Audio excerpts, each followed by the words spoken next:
آج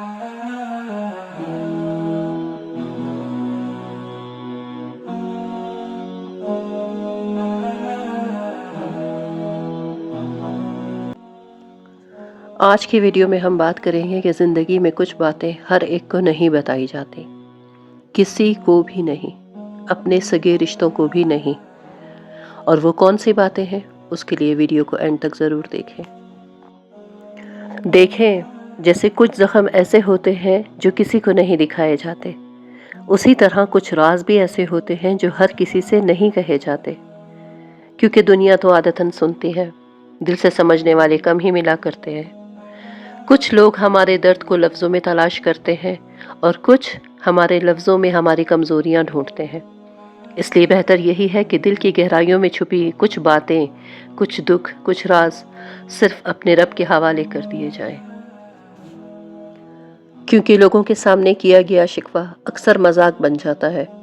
اس لیے ہر بات ہر کسی کو بتانا ضروری نہیں ہوتا۔ کچھ باتوں پر خاموشی سے صبر کرنا ہی انسان کو مضبوط بھی بناتا ہے اور محفوظ بھی۔ یہ جاننے سے پہلے کہ وہ کون سی باتیں ہیں جو کبھی بھی کسی کو نہیں بتانی چاہیے، چلیں تھوڑا سا قرآن پڑھ لیتے ہیں۔ بسم اللہ والحمد للہ والصلاة والسلام علی نبینا محمد۔ السلام علیکم، امید ہے کہ آپ سب ایمان اور صحت کی بہترین حالت میں ہوں گے۔ وَإِلَٰهُكُمْ إِلَٰهٌ وَاحِدٌ لا الہ الا هو الرحمن الرحیم۔ تمہارا خدا ایک ہی خدا ہے، اس کے سوا کوئی خدا نہیں، جو سب پر مہربان، بہت مہربان ہے۔ اس آیت میں اللہ تعالیٰ تمام انسانیت سے مخاطب ہے، جس میں سارے مذاہب کے لوگوں سے کہہ رہے ہیں کہ تم سب کا ایک ہی خدا ہے، جو بہت مہربان اور نہایت رحم کرنے والا ہے۔ ان فی خلق السماوات والارض واختلاف اللیل والنہار والفلک التي تجری فی البحر بما ينفع الناس وما انزل اللہ من السماء من ماء فأحیا به الارض بعد موتها وبث فيها من كل دابة وتصريف الرياح والسحاب المسخر بين السماء والأرض لآيات لقوم يعقلون۔ بے شک آسمانوں اور زمین کی تخلیق میں، رات دن کے لگاتار آنے جانے میں، ان کشتیوں میں جو لوگوں کے فائدے کا سامان لے کر سمندر میں تیرتی ہیں، اس پانی میں جو اللہ نے آسمان سے اتارا اور اس کے ذریعے زمین کو اس کے مردہ ہو جانے کے بعد زندگی بخشی، اور اس میں ہر قسم کے جانور پھیلا دیے، اور ہواؤں کی گردش میں اور ان بادلوں میں جو آسمان اور زمین کے تابعدار بن کر کام میں لگے ہوئے ہیں، ان لوگوں کے لیے نشانیاں ہی نشانیاں ہیں جو اپنی عقل سے کام لیتے ہیں۔ اللہ تعالیٰ نے قرآن کریم میں جگہ جگہ کائنات کی ان حقیقتوں کی طرف توجہ دلائی ہے جو ہماری آنکھوں کے سامنے پھیلے پڑے ہیں، مگر ہماری آنکھیں ان سب چیزوں کو دیکھنے کی اتنی عادی ہو گئی ہیں کہ ہمیں ان میں کوئی حیرت کی بات ہی محسوس نہیں ہوتی۔ لیکن ان تمام حقائق پر اگر غور کریں تو وہ اللہ کی توحید کی گواہی دے رہی ہیں، اور جو شخص بھی ان سب باتوں پر اپنی عقل سے کام لے کر سوچے گا تو اسے کائنات کی ہر چیز میں اللہ کی توحید ہی نظر آئے گی۔ وَمِنَ النَّاسِ مَن يَتَّخِذُ مِن دُونِ اللَّهِ أَندَادًا يُحِبُّونَهُمْ كَحُبِّ اللَّهِ وَالَّذِينَ آمَنُوا أَشَدُّ حُبًّا لِلَّهِ وَلَوْ يَرَى الَّذِينَ ظَلَمُوا إِذْ يَرَوْنَ الْعَذَابَ أَنَّ الْقُوَّةَ لِلَّهِ جَمِيعًا وَأَنَّ اللَّهَ شَدِيدُ الْعَذَابِ۔ اور اس کے باوجود لوگوں میں کچھ وہ بھی ہیں جو اللہ کے علاوہ دوسروں کو اس کی خدائی میں اس طرح شریک قرار دیتے ہیں کہ ان سے ایسی محبت رکھتے ہیں جیسے اللہ کی محبت رکھنی چاہیے، اور جو لوگ ایمان لا چکے ہیں وہ اللہ ہی سے سب سے زیادہ محبت رکھتے ہیں، اور کاش کہ یہ ظالم جب دنیا میں کوئی تکلیف دیکھتے ہیں اس وقت سمجھ لیا کریں کہ تمام تر طاقت اللہ ہی کو حاصل ہے، اور یہ کہ اللہ کا عذاب آخرت میں اس وقت بڑا سخت ہوگا۔ اس آیت میں اللہ تعالیٰ کہہ رہے ہیں کہ کائنات میں موجود اتنی ساری نشانیاں جو کہ اس بات کی گواہی دے رہی ہیں کہ یہ سب کام صرف ایک اللہ کے سوا کوئی نہیں کر سکتا، اس کے باوجود بھی کچھ لوگ اللہ کے ساتھ شریک ٹھہراتے ہیں اور پھر ان شریکوں کو اللہ سے زیادہ محبوب بھی رکھتے ہیں، حالانکہ سب سے زیادہ محبت کا لائق صرف اللہ ہے،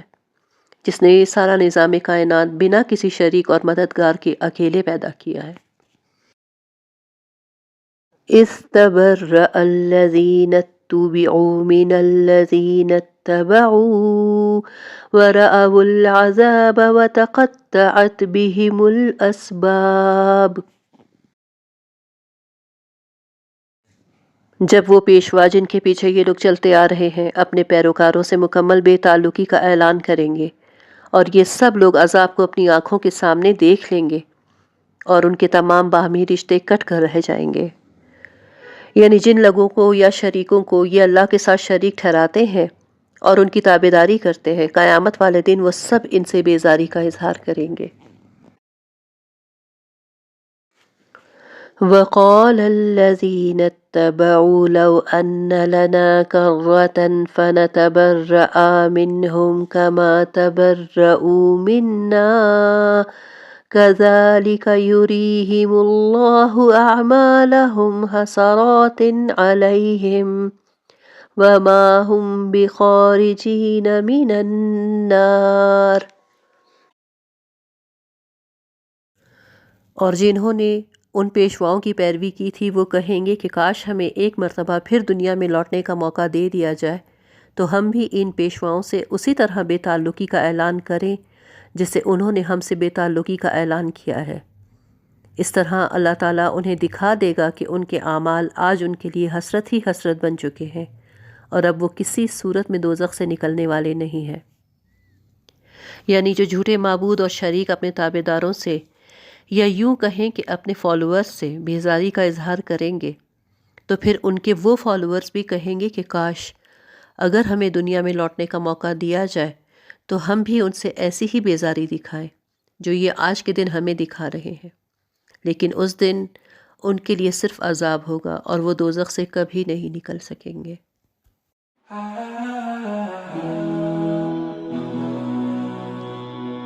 تو چلے اب بات کرتے ہیں کہ وہ کون سی باتیں ہیں جو کسی سے نہیں کہنی چاہیے۔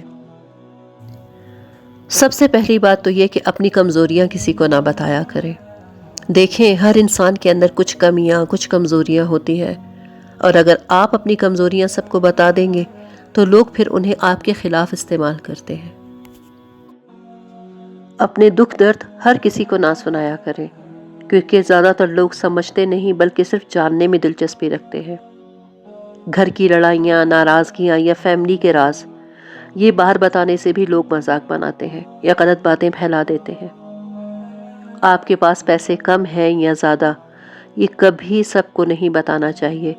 کیونکہ لوگ حسد بھی کرتے ہیں اور فائدہ بھی اٹھاتے ہیں۔ زندگی میں اگلا قدم کیا ہوگا، کیا کرنا ہے، کیا بننا ہے، کیا شروع کرنا ہے، یہ سب کچھ تب تک نہ بتائیں جب تک پورا نہ ہو جائے۔